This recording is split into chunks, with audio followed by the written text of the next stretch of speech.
respecto de definiciones y caracterización de la economía social en Chile. En segundo término, identificar y proponer políticas públicas orientadas a fortalecer el rol de la economía social y revisar para ello la experiencia de América Latina. Reflexionar sobre los desafíos para un nuevo cooperativismo y emprendimiento asociativo, conocer a partir de ello la experiencia de Mondragón. Finalmente, discutir sobre el rol de las empresas sociales, participación y distribución del ingreso en términos generales. Luego de ello, el primer taller, que es este, tiene como propósito poder conocer algunos aspectos, digamos, más bien introductorios de la economía social en Chile y en el continente. Vamos a conocer la experiencia cooperativa argentina, el caso de la provincia de Buenos Aires a través de Federico, el caso del programa Jóvenes Emprendedores Rurales, que es un programa de fortalecimiento del capital social de Argentina, con Luis Levin, y la experiencia, perdón, aquí me faltó Carlos porque se nos integró al final, digamos, entonces Carlos nos va a hablar desde su experiencia, digamos, parlamentaria fundamentalmente en estos temas, y bueno, evidentemente Luis Solís desde la experiencia de la ASOP específicamente. Yo quisiera plantear, digamos, inicialmente un elemento que nos plantea un cooperativista que tiene una destacada trayectoria en la economía social, digamos. Él fue presidente del Grupo Mondragón, Ignacio Irizar, básicamente, y que en el año 2012 publicó un libro que se llama Las 32 claves del Grupo Mondragón. Y dentro de estas 32 claves, él señala básicamente 3 pilares, digamos, sobre los cuales la economía social, digamos, atraviesa al conjunto de organizaciones. Componentes socioeconómicos que debieran estar presentes en las empresas o en las organizaciones que están vinculadas a la economía social. En primer lugar, él señala que la democracia es uno de los pilares fundamentales. Entendía la democracia, digamos, dentro de la economía social como aquella instancia en donde todas las personas que trabajan en una empresa son iguales y en donde adicionalmente el principio democrático que opera ahí es el de una persona, un voto en la empresa. El segundo concepto o pilar fundamental es el de la solidaridad, es decir, solidaridad hacia el interior a través de lo que se denomina la escala redistributiva, es decir, la diferencia salarial entre el que más y el que menos tiene dentro de una empresa, digamos, de la economía social. Y en segundo término, hacia el exterior, es decir, con la contribución que hace con la sociedad propiamente tal en lo que tiene que ver fundamentalmente con la promoción y creación de empleo. Y el tercer término, el tercer pilar que señala es la participación. Participación en el capital, participación en los resultados y participación en la gestión. Estos 3 componentes, dice, no importa que uno se llame cooperativa, no importa que uno se llame sociedad de responsabilidad limitada, de características agrícolas, organización de productores, sindicato de pescadores artesanales, en fin, cualquiera sea, digamos, la figura, pero si están estos componentes, evidentemente estamos hablando de una entidad que opera dentro de los marcos de la economía social propiamente tal. Adicionalmente a ello, hay un par de diferencias filosóficas respecto de lo que es la sociedad capitalista, en lo que se refiere a la empresa convencional, y la sociedad solidaria en lo que está relacionado con esta empresa asociativa. En primer término, la empresa convencional coloca como autoridad máxima el capital, y la diferencia en la empresa cooperativa o en la empresa social es que coloca como autoridad máxima el trabajo y el instrumento es el capital. ¿Cómo se expresa esto? Y básicamente yo traje un ejemplo cooperativo, digamos, ¿cómo se expresa ello?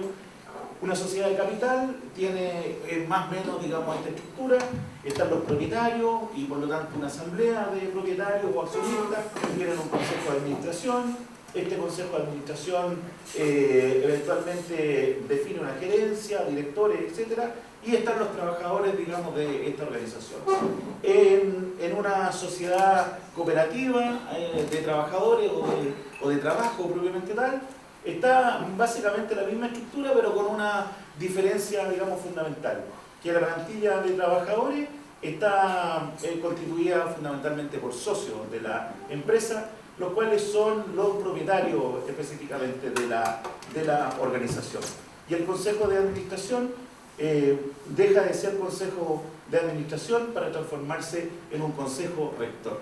Y esa, por decirlo de alguna manera, es una pequeña pero gran diferencia, respecto de lo que es, digamos, una sociedad de capital y una sociedad de cooperativa de trabajo. Ya estamos hablando de la cooperativa de trabajo específicamente. Yo quise graficar un poco el ejemplo anterior con este ejemplo basado en una cooperativa para poder ilustrar de mejor manera la diferencia entre una y otra. A nivel mundial, la Alianza Cooperativa Internacional identifica que aproximadamente 1.000 millones de personas participan en la economía social en los 5 continentes. Muchas de ellas son, digamos, cooperativas. Estamos hablando de 1.000 millones de personas, somos 6.000 millones de personas los que vivimos en el mundo, digamos. Las cooperativas dan más empleo, de acuerdo a la Alianza Cooperativa Internacional, a más personas en el planeta que el conjunto de corporaciones multinacionales. Cabe señalar que en realidad hay muchas, digamos, cooperativas que han tenido, digamos, empresas convencionales y que se han ido paulatinamente también transformando en organizaciones de la economía social. En Estados Unidos, por ejemplo, un país considerado como el parangón del capitalismo más convencional, existen aproximadamente unas 10.000 empresas de esta naturaleza en las que varios millones de trabajadores participan en su capital.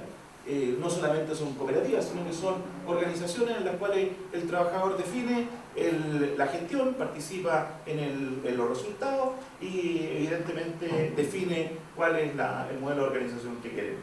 En el caso, por ejemplo, de Mondragón, del País Vasco, es un grupo que nos muestra más de 250 entidades cooperativas que están asociadas entre sí en una corporación. Tienen más de 85.000 trabajadores socios, el 56% de ellos están en el País Vasco y el resto están repartidos entre España y el mundo. Un dato interesante es que en plena crisis europea el desempleo en España superaba el 25% el año 2012, en el País Vasco llegaba al 14% y en el Grupo Mondragón no superaba el 7%. La distribución de la renta en el Grupo Mondragón es de 1 a 5, eso es por definición, digamos, estatutaria, y da cuenta, por tanto, ello de que las cooperativas, como empresas de economía social, no solamente protegen, digamos, el empleo, sino que está demostrado que distribuyen mejor la renta, lo cual, digamos, es una razón suficiente como para considerar que estas entidades son fundamentales en un nuevo tipo de sociedad, digamos, en esta misma. Algunas formas de economía social. Rodolfo Pastore, un amigo nuestro de la Universidad Nacional de Quilmes, ha identificado en el caso argentino, por ejemplo, estas experiencias socioeconómicas de economía social. Algunas de ellas son de asociatividad popular, como son los microemprendimientos asociativos, o bien experiencias de movimientos sociales y de trabajadores desocupados. Ahí está el plan Argentina Trabaja, por ejemplo, que planteó toda esta iniciativa de las empresas recuperadas. Está las empresas y fábricas recuperadas específicamente, el nuevo cooperativismo de trabajo que se está impulsando en la Argentina, formas de intercambio equitativo que han venido siendo, digamos, muy interesantes en momentos de crisis, particularmente Argentina, Brasil, Uruguay, como la moneda social, los mercados del trueque, las redes de comercio justo, toda la experiencia de finanzas solidarias, básicamente las experiencias de microcrédito, digamos, y de bancas sociales, y finalmente los emprendimientos sociales y las empresas sociales. Es decir, este conjunto de entidades o de experiencias socioeconómicas que identifica Pastore pueden constituir lo que se denomina empresas de la economía social propiamente tal. En Chile, discúlpenme si hay algunos datos que están equivocados, esto fue hecho muy rápido, pero actualmente hay más de 1.300.000 personas, por ejemplo, que están en una cooperativa, de acuerdo al registro del Departamento de Cooperativa del Ministerio de Economía. Hay más de 200.000 personas que se vinculan laboralmente a las ferias libres, 80.000, digamos, socios y aproximadamente 200.000 empleos, digamos, generan esta. Hay más de 80.000 pescadores artesanales, cientos de sociedades agrícolas vinculadas a la agricultura familiar campesina, lo mismo en el caso de las comités y cooperativas de agua potable rural, las microempresas. Uno podría aventurar algo que a lo mejor pudiera ser inferior, digamos, perdón, superior a este número, ¿no? Pero aparentemente sobre el 40% del total de la población económicamente activa de Chile está vinculada, si uno toma en consideración esto, a la economía social, digamos. Por lo tanto, estamos hablando de un sector muy relevante que evidentemente tiene una expresión, yo diría, pobre desde el punto de vista de las políticas públicas específicamente.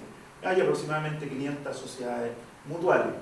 ¿Qué es lo que dice Michelle Bachelet, digamos, respecto de la economía social? En su programa dice: eliminaremos las diversas formas de discriminación que afectan la constitución y funcionamiento de las cooperativas, las cuales hoy agrupan a más de 1 millón de chilenas y chilenos. Entre los aspectos discriminatorios más relevantes se cuentan el pago de derechos para financiar la labor fiscalizadora del Departamento de Cooperativas, el establecimiento de provisiones más elevadas a las cooperativas de ahorro y crédito que a otras instituciones financieras, y los mayores costos y plazos para constituirse en comparación con otro tipo de empresas. Estableceremos en Corfo programas especiales de fomento para estos sectores, para así apoyar el desarrollo y fortalecimiento de las cooperativas, del comercio justo, las empresas B, que solucionan problemas sociales y ambientales desde los productos y servicios que comercializan, el turismo comunitario y otras formas de emprendimiento asociativo o que promueven la inclusión social. Y adicionalmente, fortaleceremos a las ferias libres e impulsaremos su desarrollo y modernización a través del apoyo de organismos públicos como Cercotec. De esta manera duplicaremos los recursos asignados al Fondo de Modernización de Ferias Libres, creado en 2008, en beneficio directo de las ferias y los feriantes a lo largo de todo el país. Esto es lo que nos plantea, digamos, en el capítulo de microempresas específicamente del programa. ¿Qué desafío nos plantea en alguna medida este taller y un poco nuestra práctica, digamos, en nuestras distintas organizaciones? En primer lugar, visibilizar a la economía social y solidaria como una alternativa a la sociedad capitalista o a la empresa capitalista en su aporte a la economía, a la generación de empleo y a la mejor distribución del ingreso, es decir, la visibilización de ese factor. Segundo, poder contribuir a la generación de políticas públicas y legislación apropiada e integradora del rol de la economía social. Ahí está el ejemplo de las empresas autogestionadas por los trabajadores. Si los APENCO, por ejemplo, hubiese permitido la autogestión de los trabajadores, probablemente los APENCO estaría, digamos, funcionando o habría tenido la experiencia de haber funcionado autogestionadamente por los trabajadores. Y finalmente, en esta misma línea, poder avanzar hacia la incorporación de definiciones de economía social en el proyecto de nueva constitución, digamos, de nuestro país, son fundamentales. Yo concluyo diciendo que en general la política pública apunta a apoyar a empresas de la economía social. Sin embargo, esto es como la medicina. Cuando uno tiene una dolencia, digamos, en el estómago, va a un médico especialista, o en el corazón va a un médico especialista, o en la cabeza va a un médico especialista. Sin embargo, cuando quieren ver, digamos, a la totalidad del ser humano, cuesta encontrar un médico que lo vea, digamos, completo. En el caso de la política pública, tenemos políticas hacia las ferias libres que viene de Cercotec, tenemos políticas hacia la empresa asociativa que eventualmente pueda venir de Corfo, tenemos algunas iniciativas que fomentan el emprendimiento de FOSI, tenemos políticas directas hacia la agricultura familiar campesina, hacia los pescadores artesanales, pero no hay una mirada común de todos ellos como actores de la economía social propiamente tal, que los traten, digamos, desde esa perspectiva y no desde la perspectiva, ¿no es cierto?, de una empresa de capital tradicional, y que eso evidentemente hace la diferencia frente, ¿no es cierto?, a la posibilidad de desarrollo y escalamiento de cada una de ellas. Bueno, esto como introducción, y yo quisiera ahora, digamos, dejarlos a ustedes con algunos de nuestros invitados para después abrir, digamos, la conversación.